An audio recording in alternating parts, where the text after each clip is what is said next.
Hey guys, today we're doing Warhammer again. I promise this time I won't go so hard on the jokes. I know some of you didn't appreciate the jokes. That's fine, that's fine. I will hold back. I'm going into this wanting to learn. So today we're doing Dark Angels, because that's the winning vote so far, at least. Dark Angels by miles. I know you all like committed to the other chapters you wanted me to do, or like factions. We'll get to them. There's a lot to go through in Warhammer. So I picked the Dark Angels, the Raven Guard, and the Raven Guard and White Scars. Because I feel like those are the three that I know the least amount of. I know the absolute least, like, to be fair, there's more that I know virtually nothing about, but at least know like one or two things about the other ones. I know that. I was gonna make a joke again. I was literally about to make another joke again. Okay, no. Okay, we're getting into it. Let's go. Hi. I'm Hi. Arthur. Hi, Arthur and We're Neppy. going to be learning about the Space Marine Legion that may in fact be the most capable of all the original legions. Okay, I thought it was No, Imperial I'm Fist. not lying. After reading the metric buttload of lore for the Dark Angels and all they have done, I have to say that at least as the 30k and Horus Heresy era is concerned, the Dark Angels are basically a super weapon. Which I think is a good space to start. So who exactly are the Dark Angels? They are one of the 20 original groupings of Space Marines, and the first one to technically have their Primarch discovered. A man by the name of Lion L. Johnson. No, not Lionel. What about Liney Johnson? Huh? What about Liney? I've heard that one too. Space L. Johnson. He is a pragmatic man. Do you think the L stands for large? That literally just now, with the Lionel, L stands for large, and then Johnson. I'm gonna let you sell that one in. Almost to his own detriment from time to time, he was discovered on the planet of Caliban, a death world that was tainted by the energies of the warp, causing literal monsters to be a natural occurrence on the planet. White, literally fantasy monstrosities that would be at home in a Tolkien book. A massive. So like orcs, Bricky, those cool things? Wolves and scaled beasts. One of the most dangerous being the Calibanite lion. Fun fact about the Calibanite lion, it is so... Okay. I have to admit, this goes hard. Wait, no, the head looks a little bit like Shovel Knight. Oh no. But no, like the massive, the fucking horns. It goes kind of hard. I have to give it that. It goes kind of hard. Lion L. Johnson and one other man have killed one. Huh? Just one. So, as the story goes, the lion landed on the planet as a baby and for a few years survived in the wild until he was found and brought into an order of Techno Knights, which is cool as dog. Yeah, I was gonna say Techno Knights. I love the little freaking tech priestess inside me. Loves the idea of technological knights. I like that a lot. That in very short order he became the leader of. Skipping a few years, him and his surrogate father, Luther, banded together all the knights to kill everything in the forest of Caliban until they weren't a problem anymore, which... Okay, based. I have to give him that. Based. Things are a problem. Exterminate them till they're not an issue no more. Apparently worked. Go figure. No shit. Which is going to be a consistent theme for the Dark Angels you're going to see, that they don't do half measures. They make sure a problem is solved with brutal efficiency and equally brutal... okay, you're saying brutal efficiency, and this guy looks like a crusader. I'm gonna be real, I wouldn't expect anything less. At this point, like, this imagery alone should tell you. Post killing all the woodland critters, and kind of feeling a bit big dick about the whole affair, the Emperor of Mankind just appears. Tells the lion he is his true papa, making Luther silently mauled in the background, brought the lion back to Terra, and boom, told him to lead his legion of Space Marines. Okay. I had a question about this, right? Because I know the Emperor showed up for like all the Primarchs, so I was like, "Yo, boy, get in the car, we're going home." And were they all just like, okay, just immediately accepted him as like, "I'm your dad now." They're like, "Yes, I believe you." Because I have to feel like some of them be like, "No, you're not. I've never seen you before, right?" Or am I To accomplish wrong? the most difficult tasks that needed doing, binding the Legion together under the more knightly aesthetics of the Ooh. Okay. Okay. My biggest hang up with the Dark Angels, and probably the only hang up I have, which a lot of you seem to like misconstrue. I'm colorblind to the green color spectrum. So for me, green comes out as this very like gross, like almost like vomit, like putrid green color. It's disgusting.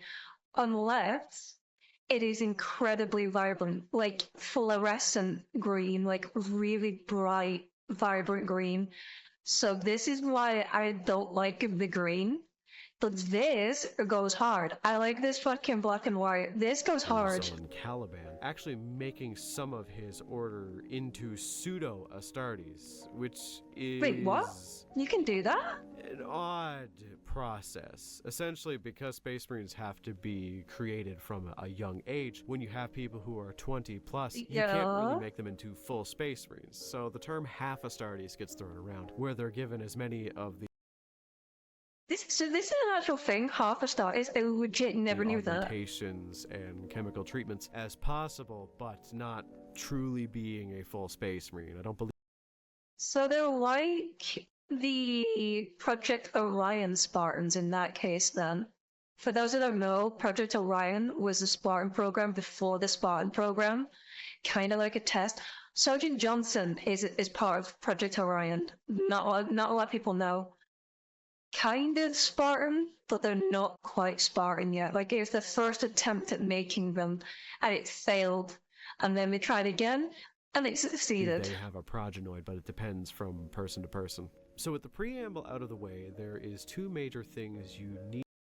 Okay, this here, this green here, I can see very, very clearly, and I actually like that. That is cool. That is nice. I like that. The GW models, the green they painted them in, Need to vile. know about the Dark Angels to understand them. Firstly, the Hexagrammaton, and secondly, what? the Fallen. The Hexagrammaton is the 6 divine wings of the Legion, and also the reason why the Tell me that's not like a demon symbol. Tell me it's not. That looked Dark demonic to Angels were me. the strongest Legion, period. Where the other legions had a single specialty mixed with generalist tactics, the Dark Angels had 6 divisions, each specializing in a different aspect of warfare in order to cover all the bases and being the best at everything. Need some heavily armored attrition fighters? Call in the Deathwing. Need some speedy recon shock troops to ride in on grav bikes and normal bikes? Raven Wing. Dedicated war crimes division affixed Wait, isn't Ravenwing part of the Raven Guard? Question mark? with radioactive grenades and white phosphorus bombs. Oh. Oh, baby. The Dreadwing literally has you covered. The Fire Wing for hyper-specialized aspects to war like assassination, scouting, in the more subtle aspects of it. Iron Wing has all the tanks and heavy hitters like dreadnoughts. Okay, and makes lastly, sense. the Storm Wing. Okay, this one actually is kind of a generalist division. It's mentioned in several pieces of literature that I read that it's like boots on the ground, guns in the hand, standard Marine division, but they also handle some degrees of ordnance. So the Jarhead division, essentially. Heavy mortars and heavier cannons. Literally Jarhead on division. An individual basis rather than cannons. So basically a guy with a massive fuck you rocket launcher. They also are used to cover training recruits from what I've been reading. Using the Hexagrammaton, they were able to... The fuck is that name? I'm not even going to try and repeat it because that sounds stupid. Or stupider. Holy shit, what is that name? Single out the best way to deal with any individual threat, then just deal with it accordingly. Leading to them being used as essentially, as I mentioned before, a super weapon. There are so many accounts of them dealing with threats so dangerous that if any other legions were to even consider fighting them, it would be considered a suicide. Pre-watched, obviously pre-watched. Is that a Catan? Or is that somewhat AI slow? It doesn't mean it was easily accomplished for them. It just means that they were the only ones whom could probably do it. So with the Hexagrammaton out of the way, let's discuss the other main factor of the Dark Angels that makes them kind of distinct in the lore as well as just as a faction. So that's the Fallen, and the Fallen are complicated. Please, explain it to me. Bricky brought it up, and I've been confused ever since. During the Horus Heresy, half the legions sided with Horus, and the other half sided with the Emperor. Of the Dark Angels, or the Space Marines in general. Traitor and Loyalist is usually how it's divided. Yeah. In the case of the Dark Angels, by both. Space Marines. Due to the Lion becoming so good at everything so fast, his surrogate father became quite jealous.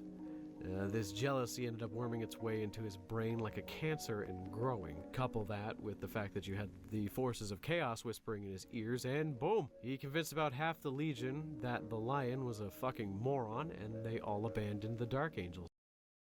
So, insurrection? Insurrection within their own chapter, basically. The Loyalist Dark Angels, understandably, took that a bit personally. Less understandably, they dedicated the better half of 10,000 years to trying to find every last fallen angel and snuffing them out as painfully as humanly possible. They keep the identity. That's actually fucking the rage.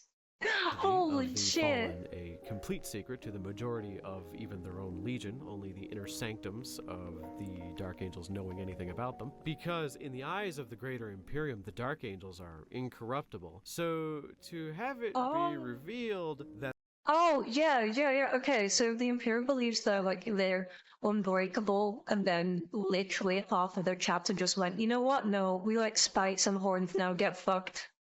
That's gotta be fucking horrific. They are in fact corruptible, and half of them would probably be bad for their public image.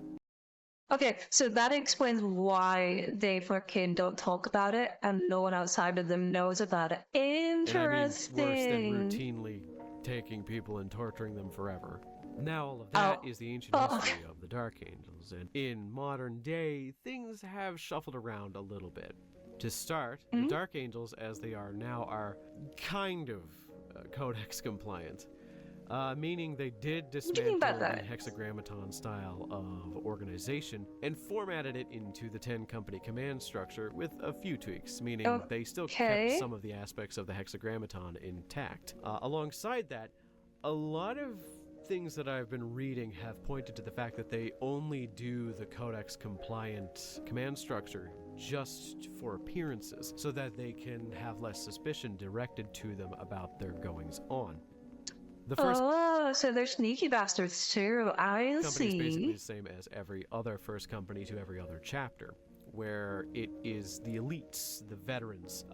The first company are called the Deathwing, still maintaining the same armor color as they did in the Horus Heresy, a bone white. Wait, are the Deathwings all Terminators? I swear there was a box that was released like a year or two ago, probably 2 years ago now, that was like Deathwing, and it was just all Terminators. To be fair, they look sick, I won't lie. The big difference between their first company and other first companies is the entire first company is affixed with Terminator armor, which is basically... I fucking knew it. I fucking knew it. Okay. Armor plus. Yeah. The second company is the Raven Wing, still maintaining the same black armor from back in the Horus Heresy days. The Raven Wing company... Why couldn't they all maintain the black armor? Why couldn't they all do it? It looks so much cooler. Just all of you go, just wear black armor, please. The second company is essentially the same as they were in the Hexagrammaton, where they are all speedy bikers and land speeders and just trying to do hit and run tactics. After that, it's pretty much the same. kind of white scar coded, not gonna lie. I'm not gonna say anything, don't with a little worry. bit more specification. Well, the reserve companies do have specifications to them, so I believe the 8th company is the assault company, so it's Everything gotta go fast. Sorry, I had to do that. I had to do that one. melee focused, but from companies 2 to 5, they are battle companies, like it is discussed in the Codex Astartes. 6 and 7 are tactical companies, which have tactical marines, which is basically just the boots on the ground type guy. Once again, guns in hand, boots on ground, point and shoot type deal. Aside from that, basically the same command structure. Apothecaries, reserve companies, heavy armor, 10th company is the scout company, so on and so forth. It definitely lacks the hyper-specialized might of the Legion era of the Dark Angels, but I was gonna say, yeah, like, for all these, like, different companies, only one really stands out, and that's first, because of all the Terminators. Like, I know they have different abilities, and they have different, like, specializations for different scenarios, and okay, sorry about that. I had something came up on my system. I had to pause real quick. But we're back. I forgot what I was talking about, so let's just get into it. They do tend to have more generalistic tactics now, which I suppose you could say is a dilution of what they once were, which kind of ruins the whole thing. I could definitely see that argument. I'm not here to make that. Another more interesting feature of the modern Dark Angels is they have several different titles that are not included in the Codex Astartes. The titles that differ in the Dark Angels, for one, they don't refer to the head of a company as a captain, they refer to them as a company master, with the heads of okay, I thought it was gonna be something cool, like, I don't know, I'm trying to think of something on the top of my head, and I can't think of anything. That's literally just what it is, like, that's literally just calling it, like, it's the name on the tin. First and second company being called the Grand Masters, because they are currently leading that's cooler. wings of the Hexagrammaton. That's cooler. Grandmaster's cooler. Then you have what would be considered the Chapter Master, which is not the captain of the first company, but supersedes the entire hierarchy, and he is the Supreme Grand Master, and that's Azrael. On top of that, they have a very specific rank of chaplain. So you have your standard chaplaincy, and then you have above that the Interrogator Chaplains. Remember those religious nut jobs who beat people to death with an electric stick? No. Yeah, imagine them, but, like, meaner. Like, their whole job is basically to track down and torture Space Marines until they break down, which I should note is not a fucking easy task. This is all done in the hopes of getting a scrap of information about where the Fallen may be, and if you are a Fallen. They are so dead on. I mean, I get it now. I understand why, but holy shit, they're so driven to get rid of the Fallen. Oh, fuck. I hope you didn't like having fingernails or teeth. You're gonna be put through probably the worst pain possible. I remember specifically a torture scene of someone who wasn't even a Fallen. It was being done by Asmodai, and it was in an audio drama that I had read so long ago, I can't even remember the name of it. And the shit that was being described made me honestly squirm in my chair. It was something like pumping the victim full of chemicals to keep them awake, breaking bones and fitting them with specialized casts so they never grew back. And the one that I remember that got me the most was Asmodai, whom, by the way, not a nice guy, really not a nice guy. He had these specific blades that were like an inch in width and like 3 feet long that he inserted between the thumb and index finger of the Space Marine that he was torturing until it slid all the way down inside his wrist through his bones and then popped out his elbow on the other end. The road needs to chill. That is insane. Holy fuck. Even describing that and reminding the sound that it made in the audio drama, just like it brings back those memories.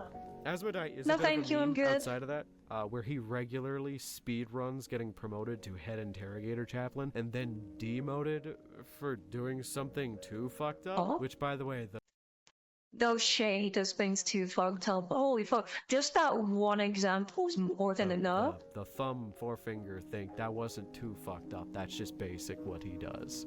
That's Everything basic. this chapter does is more or less in order to capture the Fallen. And oddly, Yeah, I was gonna say, it feels like the less like a Space Marine chapter and more just a chapter devoted to getting rid of the black sheep of the chapter, I guess, the enough, Fallen. not all the chapter knows about it, like I said before. Oh. It's kept secret by only the closest brothers on the innermost circle of the chapter. The last thing to really note about the chapter, without getting into too much specifics, is that they are so secretive that they have actually maintained some of the weapons from their war crimes division from ye olden days. Having a bunch of War Crimes Division. War Crimes Division. ancient Holy plasma shit. technology and weapons from the dark ages of technology. In lore, it means a lot of them have bigger and meaner guns. On the Oh. tabletop, it means if you've seen this fucking thing across the table from you, I've seen that. then boy howdy, you know how hard they fucking hit. With that, I think that covers the basics. I've not played the game, I don't I know. went into this knowing very little to nothing about the Dark Angels, as they were one of the chapters that I just wasn't that interested in aesthetically. And upon learning See, I'm not the only a lot one. of this lore, I found it to be very intriguing. Now, I'm not covering everything that I learned, or this video would be way longer than I want to put out. And also, I want to cover things more in depth later. They definitely aren't my favorite chapter, but I do have a bit more of a respect for the weird dedication to the bit they have at keeping this Fallen a secret and also, like, murdering them. So yeah, as I said... Yeah, okay, you know what, yeah, same. And again, I do like the fact that they're literally like Knights Templar. That kind of vibe. I love knights. When it comes to like fantasy stuff, give me a knight in armor, I'm happy. Miss me with the cringe fucking barbarian shit with, shirtless men or whatever. Fuck that. Give me, For Honor, best fucking example. For Honor, that Ubisoft game, right? Actually a fucking good game. I'm not gonna lie, it is really good. Everybody was either a samurai or fucking raider or whatever they're called, the Viking faction in that game. I felt like I was one of the only people that played knight. I exclusively played knight. Miss me with the cringe samurai and miss me with the cringe raiders. Give me knights in armor, please. I know I didn't even talk about things like the Rock, Azrael. I mean, I touched on Azrael a little bit. Okay, so we're gonna have to go in more detail about about certain things. I'm sure he's got videos on him. I need to go look for his catalog and see. We won't deep dive onto one chapter. We're just gonna get like a good, decent. This was a good, decent, dive into the chapter's lore. We're gonna do that, and then we can go into the weird, wacky shit or the really detailed character here and there. Characters, or like the fact that in the lore currently, the lion is just gonna pop out of some random hole he was hiding in after sustaining quite a violent injury from a surrogate father in a fight about 10,000 years ago. Oh wait, yeah, did he? The basics of the aesthetics, the essentials of the chapter, and then go into more depth later, because to be fair, the Fallen, as much as an important topic as they are to the Dark Angels, they deserve to be discussed on their own. And Cypher also is just a thing that exists, and it bothers me, and may or may not involve a psyop from the Alpha Legion, but that's a tinfoil hat story for later. For now, I guess let's call it there. What do you all like about the Dark Angels, if you like anything about them? They're knights. I like the knight aesthetic very much. What other things would you have preferred me go into? I'm kind of new at this, so I'm just trying to get a formatting down, and I kind of want to know what you guys like. Same, don't worry about it, buddy. I'm new too. Comment and subscribe, as they always say, because next week we're going to cover the Second Legion and what could have happened to them. Till then, remember, never ask Asmodai about the Fallen. Never ask Cypher about how he got out of prison. Wait, okay, my model froze for a minute then. Holy shit. Okay, I'm gonna end the video now anyway, before my phone decides to game end itself. Holy fuck. Okay, so a few things. I want to go over these chapters for myself and people who are new to Warhammer and don't know. I had a fair few people in the comments say they don't know anything about Warhammer, so this is all like new to them. I want to make content that's tailored more to that, so we're learning as a community, I guess. So we'll be going over stuff like this. I think is a really good example. The overview of the chapters, I guess, of each of them. What we'll work way through. If this does well, if you guys want more, that is. If you don't want more of this, we can do something else.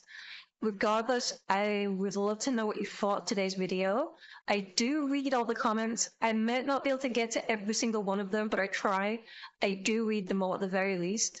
And yeah, I'm gonna stop blabbing. Bye, guys.